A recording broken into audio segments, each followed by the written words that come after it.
नमस्कार दोस्तों, मेरा नाम है आकाश और आप सभी का एक बार फिर से मेरे YouTube channel A to Z study में बहुत बहुत स्वागत है।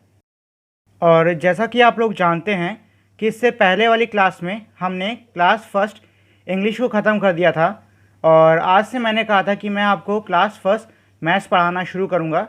आज सबसे पहले तो मैं आपको मैथ्स पढ़ाने से पहले मैं उसकी थोड़ी सी इंट्रोडक्शन आपको दूंगा कि जो मैथ्स है मतलब ये जो सब्जेक्ट है इसकी शुरुआत कहाँ से हुई और आखिर इसका नाम मैथ्स ही क्यों रखा गया, और भी कुछ चीज़ें बताऊंगा मैं इसके बारे में। तो चलिए अब हम अपनी आज की वीडियो शुरू करते हैं। हालांकि जो पैसेज है ये पूरा है तो इंग्लिश में, लेकिन आपको परेशान होने की कोई भी ज़रूरत नहीं है। मैं आपको ये सारा पैसेज हिंदी में ट्रांसलेट करके अच्छे से समझा दूंगा। तो इसमें दिया हुआ है mathematics from Greek mathema, knowledge, study, learning. इसका मतलब ये है, ये जो मैथमेटिक्स शब्द है ये हमारा एक ग्रीक वर्ड से लिया गया है जो कि है मैथमा। और मैथमा का मतलब होता है ज्ञान, स्टडी का मतलब पढ़ना और लर्निंग का मतलब सीखना, मतलब ज्ञान, पढ़ना और सीखना। तो यहाँ से आया है हमारा मैथमेटिक्स का name. Including the study of such topics are quantity, structure, space and change. It has no generally accepted definition. इसका मतलब ये हो गया कि इसी पढ़ाई में मतलब इसी सब्जेक्ट में हमारा इंक्लूड होता है, मतलब इसी सब्जेक्ट में हमारे ये टॉपिक भी आते हैं, जैसे कि क्वांटिटी। क्वांटिटी को हम हिंदी में कहते हैं मात्रा। और इसमें अगला दिया हुआ स्ट्रक्चर, मतलब इसमें दिया है अलजेब्रा, जो हमारा एक्स वाई जेड होता है वो, मतलब कि एक्स प्लस वाई हम लोग करते नहीं मैथ में, तो उसमें दिया हुआ है अलजेब्रा। उसके बाद है ज्योमेट्री, जो कि हमारा स्पेस से रिलेटेड है। स्पेस का मतलब है किसी चीज़ का आकार हो गया, कोई जगह कैसी है, कितनी जगह खाली है, यहाँ तक कि जो अंतरिक्ष की पढ़ाई होती है उसमें भी, मतलब जो अंतरिक्ष के बारे में हम पढ़ते हैं उसमें भी हम मैथ्स यानी कि इसका यूज़ करते हैं। एंड चेंज, और बदलाव के बारे में। It has no general accepted definition. ये भी कह रहे हैं कि हालांकि ये हमने इसको एक तरीके से डिफ़ाइन तो कर सकते हैं, मतलब इस तरीके से हम इसको परिभाषित तो कर सकते हैं, लेकिन इसकी कोई एक परिभाषा नहीं है, मतलब कोई एक मान्य परिभाषा नहीं है कि हम कह सकते हैं कि इस चीज़ की नहीं यही परिभाषा होगी। हर इंसान के लिए अपने हिसाब की मैथ्स होती है, मतलब हर कोई मैथ्स को अलग अलग तरीके से देख सकता है। मान लीजिए उदाहरण का हम अपनी रियल लाइफ के उदाहरण के तौर पे देख लेते हैं। जो मतलब नॉर्मल स्टूडेंट होता है उसके लिए मैथ्स एक तरीके से बस सब्जेक्ट है, पढ़ के निकालना है, लेकिन जो इंसान वाकई मैथ्स में इंटरेस्टेड होता है उसके लिए मैथ्स बहुत कुछ होती है। फॉर एग्ज़ाम्पल आप कंपेयर कर लीजिए एक नॉर्मल स्टूडेंट को और एक मैथमेटिशियन को। मैथमेटिशियन को हम हिंदी में कहते हैं गणितज्ञ। ये वो लोग होते हैं जो कि मैथ्स यानी कि गणित पर अध्ययन करते हैं और उस पर आगे बढ़ाते हैं। तो आप समझ ही सकते हैं कि इन दोनों के मैथ्स देखने के तरीके, मतलब गणित को देखने के तरीके में कितना फ़र्क होगा। और मेरे इस पिछले एग्जाम्पल से आप ये भी समझ सकते हो कि जो मैथ्स है उसकी कोई डेफिनेशन नहीं है। आइए अब हम मैथ्स का इतिहास यानी कि मैथ्स की हिस्ट्री के बारे में थोड़ा देख लेते हैं। The history of mathematics can be seen as an ever increasing series of abstraction. The first abstraction, which is shared by many animals, was probably that of numbers. The realization that a collection of two apples and a collection of two oranges, for example, have something in common, namely quantity of their members.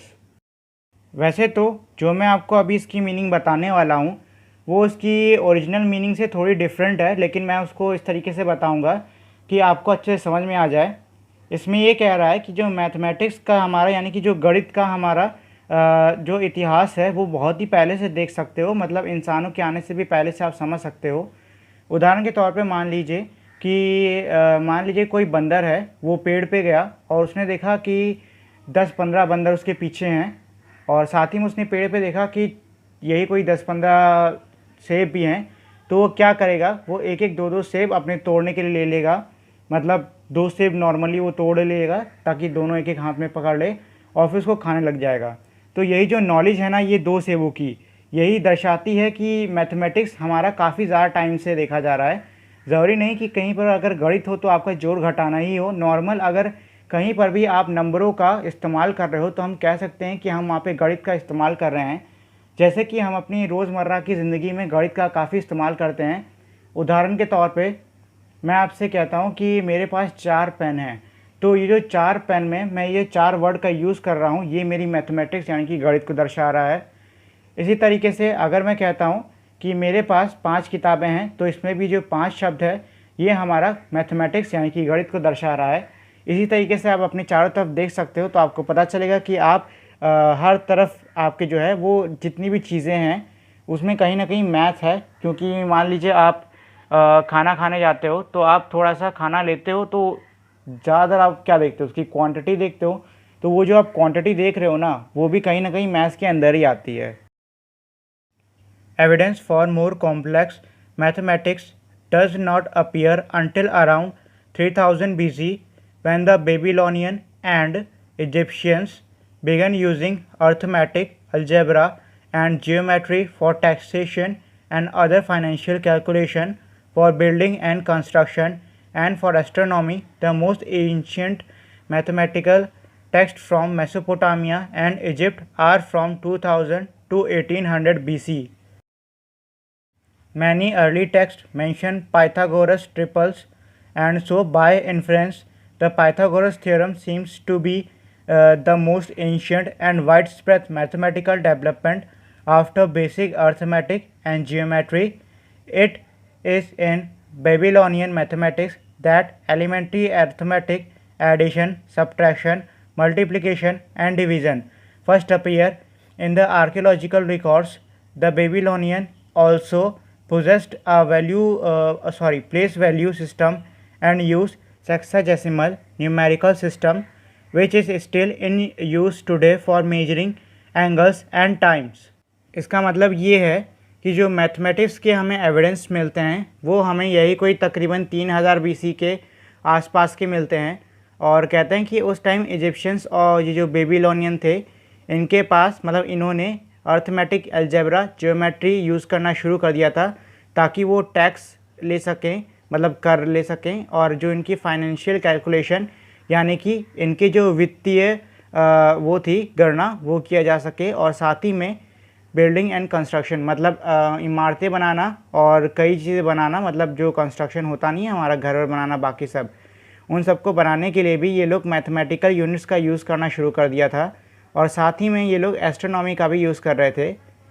इसमें ये कहते हैं कि जो सबसे पुराना हमारा mathematical text मिलता है वो हमें मेसोपोटामिया और इजिप्ट में मिलता है, जो कि हमारा 2000 से लेकर 1800 BC के करीब करीब का कहीं पर है। और कहते हैं कि काफ़ी पुराने जो टेक्स्ट थे उसमें ज़्यादातर में पाइथागोरस ट्रिपल्स के बारे में ज़िक्र किया गया है। इससे हम ये कह सकते हैं कि जो पाइथागोरस ट्रिपल्स है वो काफ़ी टाइम पहले से, मतलब काफ़ी पुराना ये एक हमारी मैथमेटिकल यूनिट है, जो कि काफ़ी मतलब पुराने समय यानी कि एंशिएंट टाइम में काफ़ी ज़्यादा फैली हुई थी। और ये एक हमारे बेबीलोनियन मैथमेटिकल टैबलेट यानी कि एक बहुत पुराने आर्टिफैक्ट की फ़ोटो है। और इस आर्टिफैक्ट की जो डेट है वो तकरीबन 1800 BC की बताई जाती है। मतलब ये है कि जो आर्टिफैक्ट है ये हमारा 1800 BC में बनाया गया था। तो सोचिए कितना पुराना आर्टिफैक्ट है। वैसे तो इस वीडियो को, मतलब ये इंट्रोडक्शन वीडियो बनाने की कोई ज़रूरत नहीं थी, क्योंकि ज़्यादातर लोग इस पर ध्यान नहीं देते हैं, लेकिन उसके बावजूद मुझे लगा कि आप लोग को पता होना चाहिए हमारी मैथ्स के इतिहास के बारे में, तो मैंने ये वीडियो बना दी है। और अगर आपको इसकी और जानकारी चाहिए तो आप गूगल पे जाके सर्च कर सकते हो। आपको करना बस ये है कि आपको गूगल पे जाना है और आपको बस ये डाल देना है उसमें कि when was the maths invented, या फिर अगर आप हिंदी में लिखते हो तो आप हिंदी में भी लिख सकते हो कि मैथ्स की खोज कब हुई थी, और आप इसको सर्च कर सकते हो। और सर्च करते ही आपको सबसे पहले एक विकीपीडिया का लिंक आएगा। बस आपको उस विकीपीडिया के लिंक पे क्लिक करना है और आप उस पेज पर पहुंच जाओगे। फिर आप उसमें बाकी और भी चीज़ें हैं जो कि आप उसमें पढ़ सकते हो। इतनी ऑब्वियसली मैं आपको इतनी छोटी सी वीडियो में इतनी सारी चीज़ें नहीं बता सकता। और ये था हमारे आज की वीडियो का आखिरी पॉइंट। इसी के साथ में हमारी आज की वीडियो यहीं पे ख़त्म होती है। अगर आपको ये वीडियो अच्छी लगी हो तो प्लीज़ मेरे इस वीडियो को लाइक करें, शेयर करें और मेरे चैनल को सब्सक्राइब करना ना भूलें। मिलते हैं हम अब अगली वीडियो में, तब तक के लिए नमस्कार।